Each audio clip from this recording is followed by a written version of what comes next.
process of goal setting. Once you write it down, it's about 85%. I think it's a little higher of succeeding. And you can actually put it down and not look at it. Yeah. I don't suggest that. But you'd be surprised how many things you will fulfill because the subconscious gets really intentional about these things. But I'm glad you mentioned that piece.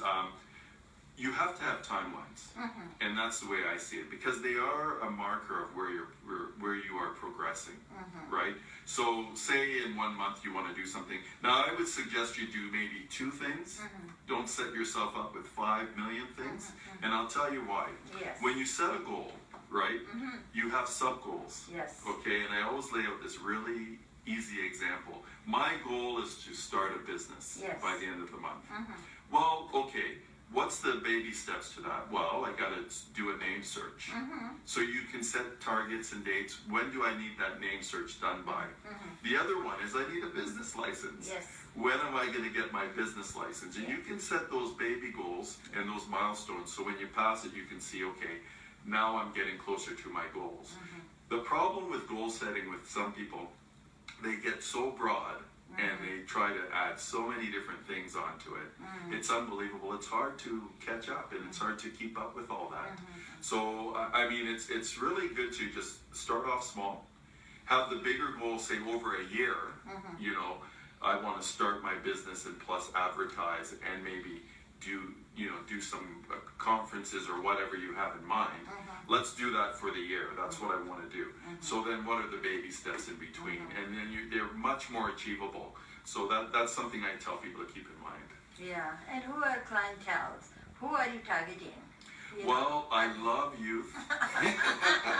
I can't help it. You know, the problem with me is when I talk to young people, I get so passionate about it. I usually say, come by and see me.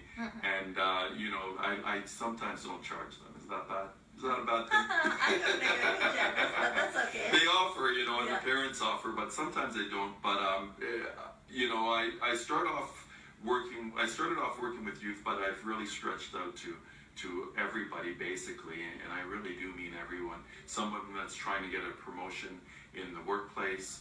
I do go into the prisons. I have a contract with Corrections Canada, and I do up to about maybe 22 or more workshops a year in there, and other things.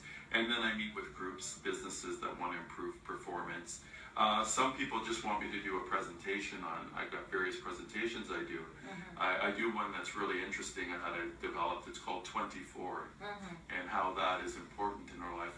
24 is probably the most important number in our life. You know, I mean, can you figure why? We've got 24 hours, right? Oh, right. Okay. Yeah, Okay. and the thing about the 24 hours is most people that are successful. But you need to sleep too. You need to sleep, which I got to work on. I only get about 4 hours a night. Okay. But the 24 is really significant because everybody has that. That's where life is fair. We're not guaranteed our 24, right, when we start the day. But everybody starts off with the 24, and you can actually maximize the 24 by getting up early and starting your day early and maximizing it that way. So I talk about the importance of what do you do and how do you fill those 24